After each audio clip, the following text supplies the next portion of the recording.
और 5G यानी 5 generation के शो में वक्त है खबरों के सेंसस का, यानी शो का वो सेगमेंट जिसमें आपको दिखाते हैं वो खबरें जिन पर पूरे दिन नजर रहेगी, वो खबरें जिनकी एक एक बारीकी आप तक बताएंगे। आपको बताएंगे कौन सी खबर कितनी बड़ी होगी और उसके बड़ी रहने के पीछे की वजह क्या होगी। खबरों के सेंसस में उस खबर की पूरी जानकारी आप तक पहुंचाएंगे और आज की सारी बड़ी खबरें आपको दिखाने के लिए हमारे साथ जुड़ेंगे हमारे देश भर में फैले हमारे रिपोर्टर्स। और कंचन, आज की पहली खबर कहां से? सीधा रुख करते हैं शिवानी का। शिवानी, खबरों के सेंसेक्स के लिहाज से आपकी नजर से कौन सी ऐसी खबर है जो टॉप पर हो सकती है? देखिए, सबसे पहले आज सबकी निगाहें होने वाली हैं सिद्धार्थ शुक्ला के पार्थिव शरीर जो उनके परिवार तक पहुंचेगा, उनके अंतिम संस्कार पर, क्योंकि बेहद ही कम उम्र में उनका निधन हो जाना और साथ ही साथ कई सारे सवालिया निशान अभी भी बने हैं, क्योंकि ऑफिशियली ये डिक्लेयर नहीं किया गया है कि उनकी मौत का कारण क्या था। तो उनकी पोस्टमार्टम रिपोर्ट पर हम सभी की निगाहें होंगी कि आखिर रिपोर्ट के अंदर कारण क्या आता है, मौत की वजह क्या आती है, और जो अलग अलग थ्योरीज इस चीज से जुड़ रही थी उनकी मौत से, उन सारी चीजों पर क्लैरिफिकेशन फुल स्टॉप लग जाएगा। तो पूरे दिन की सबसे बड़ी खबर फिलहाल मुंबई से यही होगी कि आखिर सिद्धार्थ शुक्ला की पोस्टमार्टम रिपोर्ट में क्या बात सामने आती है। खबर यहां पर यह है कि 10 बजे के आसपास जो डॉक्टर्स हैं, पुलिस अथॉरिटीज हैं, वो ऑफिशियली अनाउंस करेंगी कि आखिर पोस्टमार्टम रिपोर्ट में प्राइमरी रीजन उनकी मौत का क्या आया, उनके देहांत का क्या आया है, जिसके बाद उनके पार्थिव शरीर को मुंबई के कुपर अस्पताल से लेकर उनके परिवार को सौंपा जाएगा। ठीक है, तो शिवानी हमारे साथ कूपर हॉस्पिटल के बाहर से मौजूद है और अरुणिल हमारे साथ जुड़ गए हैं, सिद्धार्थ शुक्ला के घर के बाहर मौजूद है। अरुणिल, वहां क्या तस्वीर है, क्या हलचल है? अभी हम आपको दिखाएंगे कि सिद्धार्थ शुक्ला के घर के बाहर फैंस की भीड़ इकट्ठा होनी शुरू हो गई है। करीब 11 बजे के तकरीबन 11 बजे के करीब उनका पार्थिव शरीर उनके परिजनों को दिया जाएगा, यहाँ पे उनको लाया जाएगा और उसके बाद जो फाइनल राइट्स है उसकी प्रक्रिया शुरू होगी। बट एक दर्शकों को ये चीज़ हम बताना चाहेंगे कि मुंबई पुलिस ने ये पुष्टि की है कि उनके शरीर पे कोई घाव के निशान नहीं थे। उनके जो परिजन है उन्होंने ये बोला कि उन्हें किसी पे भी शक नहीं है। तो जो थ्योरीज उमड़ रही है वो उमड़ रही है सोशल मीडिया पे, बहुत लोग इस पे संशय भी उठा रहे हैं बिकॉज वो एक फिटनेस फ्रीक थे।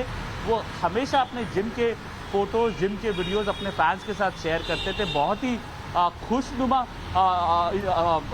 मिजाज के इंसान थे वो, बहुत ही जोवियल नेचर था उनका, इंटरैक्टिव रहते थे अपने कलीग्स के साथ, अपने फैंस के साथ। तो ऐसे आकस्मिक निधन हो जाना काफ़ी आईब्रोज सर्टनली रेस करता है।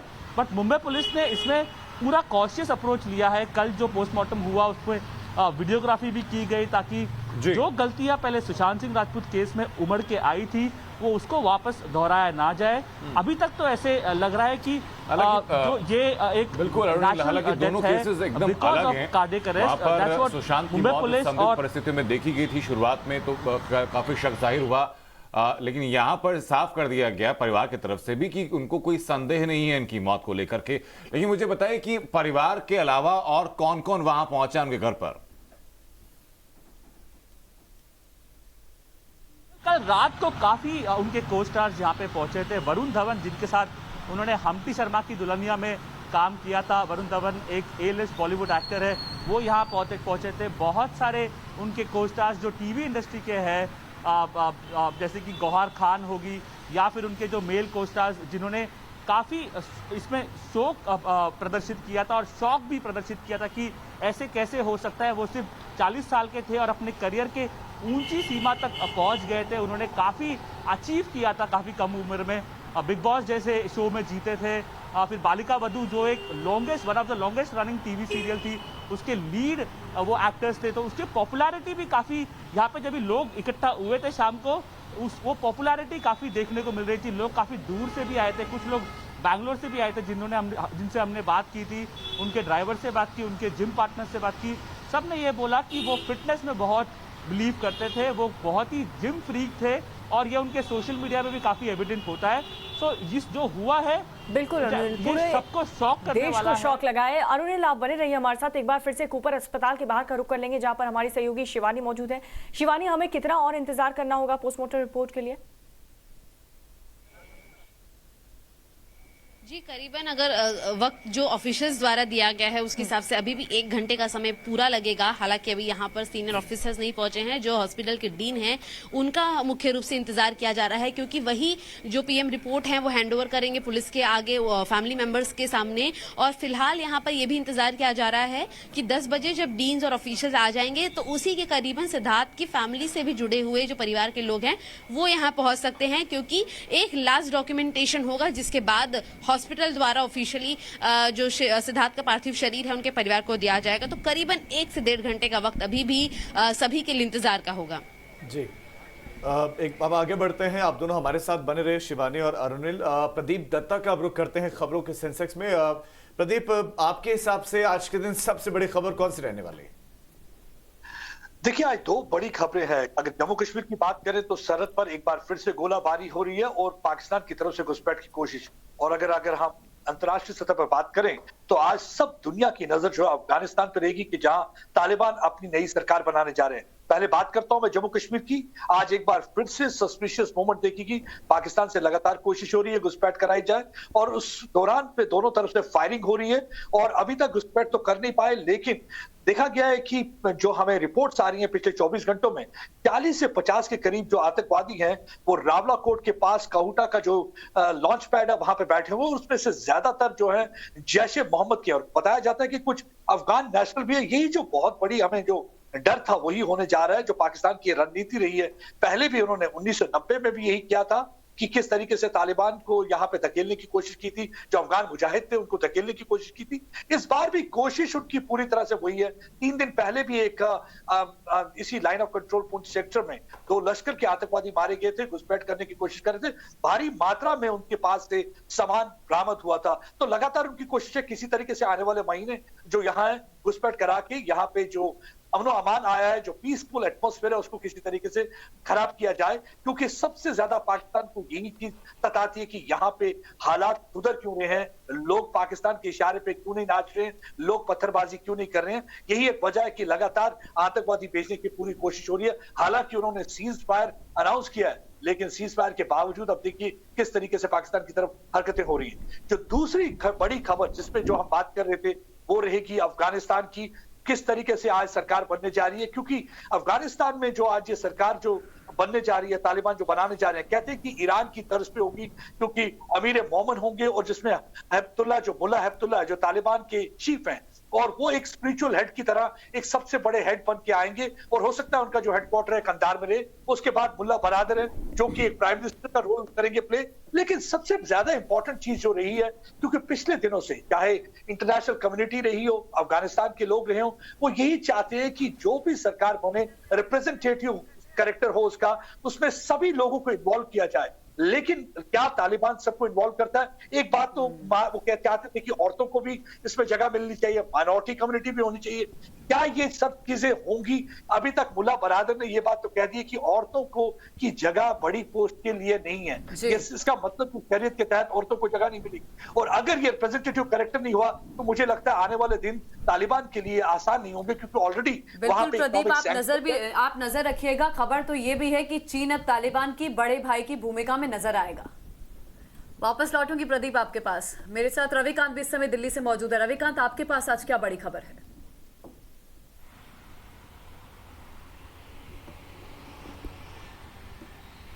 देखिए, आज बड़ी खबर आरएसएस हेडक्वार्टर नागपुर से है, क्योंकि कल आरएसएस के कोर ग्रुप की बैठक हुई थी और इस कोर ग्रुप में आरएसएस के जो तमाम बड़े पदाधिकारी थे उन्होंने बैठक करके एजेंडा तय किया कि किन किन मुद्दों पर चर्चा होने जा रही है।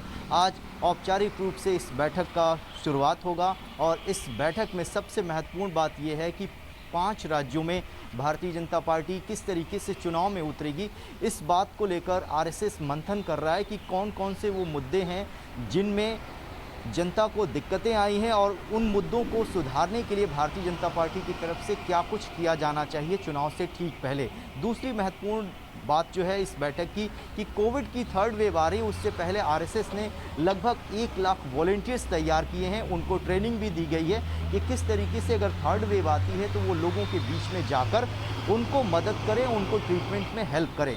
तीसरी महत्वपूर्ण बात इस बैठक की ये है कि आरएसएस ने अपने 36 आनुषंगिक संगठन जो हैं उनके संगठन महामंत्रियों को इस बैठक में इनवाइट किया गया, क्योंकि ये समन्वय बैठक है। कोविड की वजह से बहुत लिमिटेड लोगों को बुलाया गया है, इसलिए केवल संगठन महामंत्रियों को इस बैठक में इनवाइट किया गया है। भारतीय जनता पार्टी की तरफ से बीएल संतोष इस बैठक में हिस्सा ले रहे हैं और इस बैठक में जितने भी संगठन महामंत्री हैं उनको टास्क दिया जाएगा कि चुनाव से ठीक पहले इन संगठन के सेक्टर्स पे आपको सुधार करना है, जिसमें व्यापक जनसंपर्क अभियान जो है वो लॉन्च करने जा रहा आरएसएस, क्योंकि बीजेपी के लिए और आरएसएस के लिए उत्तर प्रदेश बहुत महत्वपूर्ण है और यहाँ जिस तरीके से ऑपोजिशन की पार्टियां कैंपेन कर रही हैं, इसीलिए ग्राउंड वर्क तैयार किया जा रहा है। सम्मेलन है। रविकांत बने रहेगा, आगे भी आपसे इनपुट लेते रहेंगे। गुरप्रीत इसी बीच हमारे साथ जुड़े हुए। गुरप्रीत, आज खबरों के सेंसेक्स में आपकी नजर से कौन सी खबर को प्रमुखता मिलनी चाहिए?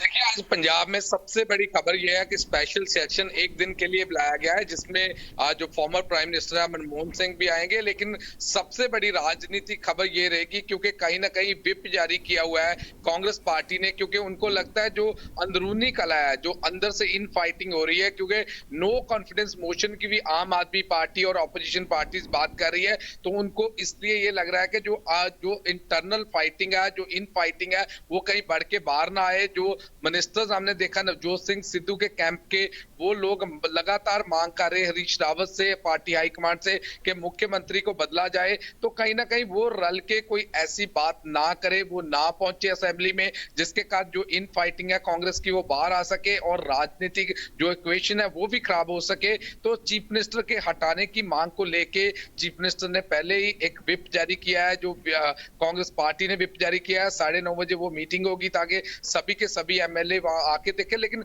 सबसे बड़ी खबर अहम खबर होगी कि नवजोत सिंह सिद्धू, जो हमने देखा हरीश रावत पंजाब के इंचार्ज आते हैं, नवजोत सिंह सिद्धू उनसे भी नाराज होकर दिल्ली चले जाते हैं। दिल्ली सोनिया गांधी टाइम नहीं देते, वापस आ जाते हैं। उनके जो मिनिस्टर है उनको एक तरह का डर बना हुआ है कि कैबिनेट रीशफल में उनको हटाया जाएगा। वो लगातार इस चीज से लेके चीफ मिनिस्टर पे प्रेशर बना रहे हैं। तो सबसे बड़ी खबर आज दिन में ये रहेगी कि जो नवजोत सिंह सिद्धू कैंप है वो क्या वो आएगा इस सेशन में या नहीं आएगा, और अगर नो कॉन्फिडेंस मोशन की बात होगी तो उसको स्पीकर कैसे देखेगा। बिल्कुल गुरप्रीत, आप हमारे साथ बने रहिए, वापस लौट रहे हैं आपके पास। हमारे सहयोगी तमाल शाह भी हमारे साथ जुड़ गए। तमाल, आपके पास क्या खबर आज? देखिए, आज पश्चिम बंगाल में क्या कह रहा है, हाई कोर्ट में जो लार्जर बेंच है उनके सामने फिर से पिटिशनर्स लोग आएंगे और जो स्पेशल इन्वेस्टिगेशन टीम जो डायरेक्शन स्पेशल क्या कह रहा है हाई कोर्ट ने दी थी उसका इम्प्लीमेंटेशन अभी तक हुआ नहीं है। हालांकि कल ही राज्य सरकार ने स्पेशल इन्वेस्टिगेशन टीम की कॉन्स्टिट्यूट भी किया है। एक नहीं बल्कि 5 टीम्स बनाए गए ताकि बंगाल में जिस जगह में कंप्लेंट्स ऑफ फोर्सफुल वायलेंस आए उसकी सही तरीके से जांच हो। हमें याद करना होगा कि कलकत्ता हाई कोर्ट की जो डायरेक्शन थी उसमें सीबीआई को जांच करने की अनुमति दी गई थी कि जो मर्डर या एलिजेड रेप केसेस है वो सीबीआई देखेंगे और लेस ग्रीवियस ऑफेंस जो है वो स्पेशल इन्वेस्टिगेशन टीम करेगी। तो उसके लिए स्पेशल इन्वेस्टिगेशन टीम कॉन्स्टिट्यूट किया गया है। क्या स्टेटस है, उनकी प्रोग्रेस रिपोर्ट क्या है, इसके बारे में आज आलोचना जरूर होगी कोर्ट में जब 11 बजे लार्जर बेंच फिर से बैठेगी। जी तमाल, लेकिन ये बात भी कही गई थी, वो तस्वीरें भी सामने आई थी कि सीबीआई की टीम जब अलग अलग जगहों पर पहुंची थी जांच करने के लिए तो वहां पर कई लोगों ने उनको घेर लिया था, काम करने नहीं दिया, उनके गाड़ी के टायर तक पंचर कर दिए गए थे। तो क्या ये चीजें भी आज सुनवाई के दौरान मेंशन की जा सकती हैं? देखिए, सीबीआई ये सच है कि ऐसा एक सिचुएशन उनको फेस करना पड़ा था नदिया में, लेकिन वो एक ही ऐसा सिचुएशन था जो उनको फेस करना पड़ा। हमें ये भी देखना होगा कि सीबीआई जो चार्जशीट फाइल करने की जो प्रक्रिया है वो शुरू कर दिया है। कल उन्होंने एक चार्जशीट फाइल किया है। आज हालांकि कोई सीबीआई की तरफ से कोई पिटीशन या फिर कोई स्टेटमेंट या फिर कोई सबमिशन होगा कि नहीं वो देखने वाली चीज होगी। लेकिन जहां तक हमें समझ है आज ज्यादातर स्पेशल इन्वेस्टिगेशन टीम के जो कॉन्स्टिट्यूट किया गया है और उनका वर्क स्टेटस क्या है इसके ऊपर नजर बनी रहेगी। 24 परगना में कोई गिरफ्तारी हुई है क्या तमाल? जी बिल्कुल, 24 परगना में गिरफ्तारी हुई है। सीबीआई ने आज तक 34 एफआईआर भी रजिस्टर किया है। नदिया में FIR रजिस्टर हुआ है, उधर लोग अरेस्ट हुए हैं, बीरभूम में अरेस्ट हुए हैं। तो सीबीआई कल जो पश्चिम बंगाल की कलकत्ता में जो एक इंसिडेंट है अभिजीत सरकार की, उस सिलसिले में प्रेसिडेंसी जेल में जाके जो 3 लोगों को अरेस्ट किया है कोलकाता पुलिस ने, उनसे भी जांच पड़ताल किया है। तो अरेस्ट की जो सिलसिला है जारी है, FIR रजिस्ट्रेशन की जो सिलसिला है जारी है। लेकिन सबसे बड़ी खबर जो कल आई कि सीबीआई ने पहली चार्जशीट भी फाइल कर दिया, वो बीरभूम में किया है। अभी देखने वाली चीज है, बाकी जो केसेस है उसमें सीबीआई इसी एलर्टिटी के साथ चार्जशीट फाइल करेगी कि नहीं, क्योंकि राज्य सरकार सुप्रीम कोर्ट तक पहुंच गई है सीबीआई जांच के खिलाफ। यह बड़ी जानकारी आपने दी है कि कोर्ट में सुनवाई है, 24 परगना में गिरफ्तारी हुई है। इसके अलावा कोई और खबर आपके पास है जो आपको लगता है कि आज खबरों के सेंसेक्स में ऊपर रह सकती है? देखिए, पूर्वी भारत की जो अंचल है वहाँ और एक बहुत बड़ा मुद्दा है जो सामने आ रहा है, वो असम मिजोरम की बॉर्डर की जो स्टैंड ऑफ है, जो सबसे पहले जुलाई में आया और जिसके चलते 6 लोगों की बहुत दुखद मौत भी होगी, उसमें से पुलिस ऑफिसर्स भी थे असम के। उसके बाद हमने देखा असम मिजोरम जो चीफ मिनिस्टर्स है उन्होंने भी एक दूसरे के खिलाफ चार्जेस लाए। असम की मुख्यमंत्री के खिलाफ FIR भी दर्ज हुआ था। लेकिन अभी कल जो हुआ है, एक हफ्ता पहले फिर से एक स्टैंड ऑफ हुआ था और कल एक JCB कंस्ट्रक्टर वर्कर है जो मिजोरम के मानना है कि उनके तरफ से थी और उनको अबडक्ट किया गया है, उनको किडनैप किया गया है, ऐसा एलिगेशंस है। और इसके चलते फिर से टेंशन बढ़ गई है असम और मिजोरम बॉर्डर में। हालांकि बहुत सारे सिक्योरिटी डिप्लॉय किया गया है।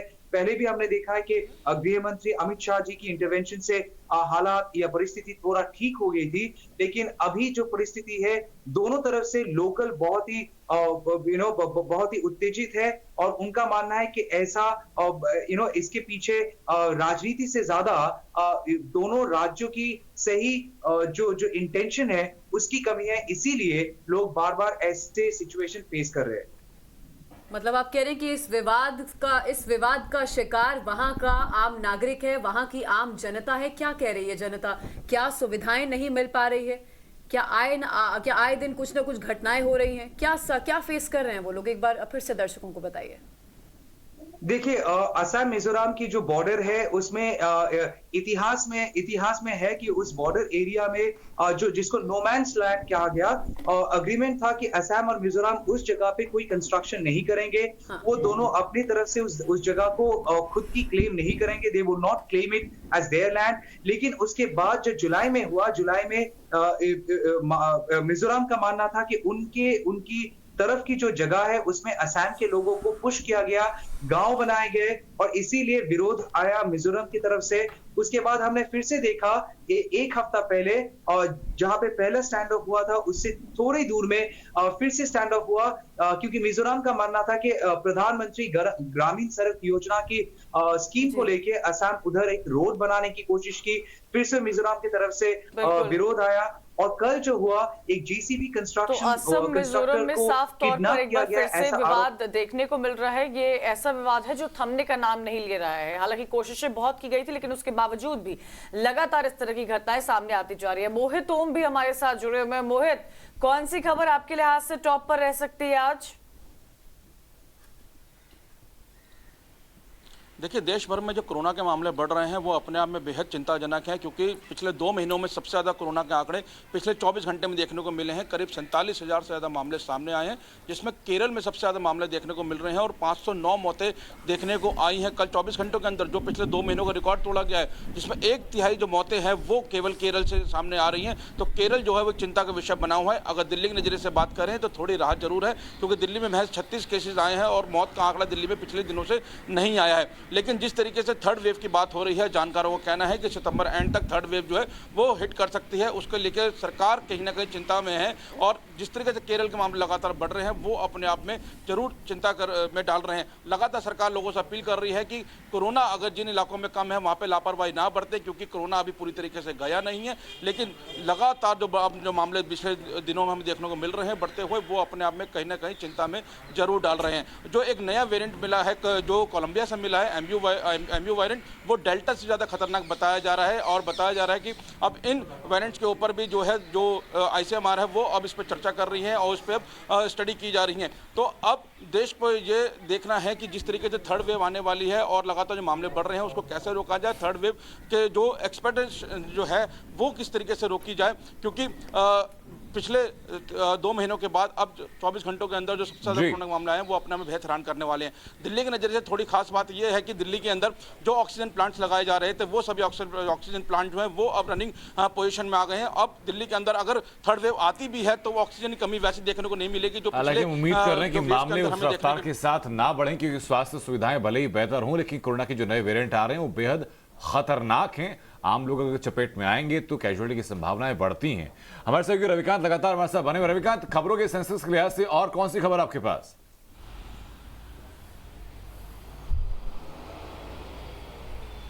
देखिए अनंत, खबरों के सेंसेक्स में जो सबसे बड़ी खबर है वो कुदरत के कहर की है, क्योंकि बिहार और पूर्वांचल के रीजन में पिछले कई दिनों से लगातार बारिश हो रही है, जिसकी वजह से कई नदियां खतरे के निशान से ऊपर बह रही हैं। जानकारी ये है, गोरखपुर के सांसद रवि किशन ने बताया कि गोरखपुर के कई ऐसे इलाके हैं जहां पर लोगों के घरों के अंदर पानी घुस गया है और एडमिनिस्ट्रेशन ने उनसे रिक्वेस्ट किया है कि वो अपना घर छोड़कर सुरक्षित कैंप में जाएं जहां पर सरकार उनको जगह प्रोवाइड कर रही है। ठीक उसी तरीके से अयोध्या में सरयू नदी है, वो भी खतरे के निशान से ऊपर बह रही है और जानकारी के मुताबिक उत्तर प्रदेश के जो मुख्यमंत्री योगी आदित्यनाथ हैं वो आज इन सभी इलाकों का दौरा करेंगे और लोगों को किस तरीके से राहत पहुँचाई जाए इस बात को लेकर बैठक भी हुई है। एडमिनिस्ट्रेशन से रिक्वेस्ट किया गया है कि जिन इलाकों में बाढ़ की स्थिति बनी हुई है वहां पर लोगों को खाने की सामग्री पहुंचाया जाए, उनके लिए कैंप का इंतजाम किया जाए, क्योंकि ये लोग बाढ़ से बुरी तरीके से प्रभावित हैं। ठीक ऐसा ही हाल जो है बिहार से जो सटा हुआ पूर्वांचल का इलाका है वहां पर भी है। वहां पर भी पिछले 2 दिनों से लगातार बारिश हो रही है, जिसकी वजह से ये पूरे इलाके जलमग्न हो गए हैं और ऐसी स्थिति में चुनाव भी है। अपोजिशन की पार्टियां ये आरोप लगा रही हैं कि सरकार जो है जो बाढ़ से पीड़ित लोग हैं उनको सही तरीके से हैंडल नहीं कर रही है, उनकी मदद नहीं पहुँचा रही है। इसी बात को ध्यान में रखते हुए आज उत्तर प्रदेश के मुख्यमंत्री योगी आदित्यनाथ इन सभी बाढ़ प्रभावित जिलों का दौरा करेंगे और लोगों को सही से इंतजाम, सरकारी सुविधाओं का मिले, उनकी देखभाल की जाए, इस बात की व्यवस्था को सुनिश्चित करेंगे। बिल्कुल, शुक्रिया रविकांत और शुक्रिया हमारे तमाम सहयोगियों का जो हमारे साथ जुड़े और खबरों के सेंसेक्स में क्या क्या खबरें रहेंगी उस बारे में बताया। अब दर्शकों को बताते हैं कि खबरों के सेंसेक्स में खबरों की बारीकी बताने से पहले खबरों का क्रम क्या था और खबरों की पूरी जानकारी आप तक पहुंचाने के बाद उनकी महत्ता को जांचा गया, परखा गया। उसके बाद अब अगला क्रम क्या होने वाला है, दीपिका बताएंगे। बिल्कुल, तो ये रैंक जरा आप देखिए, ये ओल्ड रैंक और इसके बाद हम आपको नया रैंक भी दिखाएंगे। लेकिन जो ये खबरें ये ओल्ड रैंक में आप देख रहे हैं, अफगानिस्तान में नई सरकार का ऐलान आज संभव है। पंजाब में सिद्धू वर्सेस कैप्टन भी लगातार जारी है, लेकिन अब बदलाव क्या होगा वो न्यू रैंक में आपको दिखाई देगा। ये तो वो खबरें जो हमने आपको बताएं और बदलाव हो गया है। आज सिद्धार्थ की पोस्टमार्टम की रिपोर्ट आएगी तकरीबन 10 बजे प्रमुखता से। ये आज सब खबरों के सेंसेक्स में सबसे टॉप रहने वाले हैं और अफगानिस्तान में नई सरकार का ऐलान संभव। तो ये नया रैंक आपके सामने, छोटे से ब्रेक लें।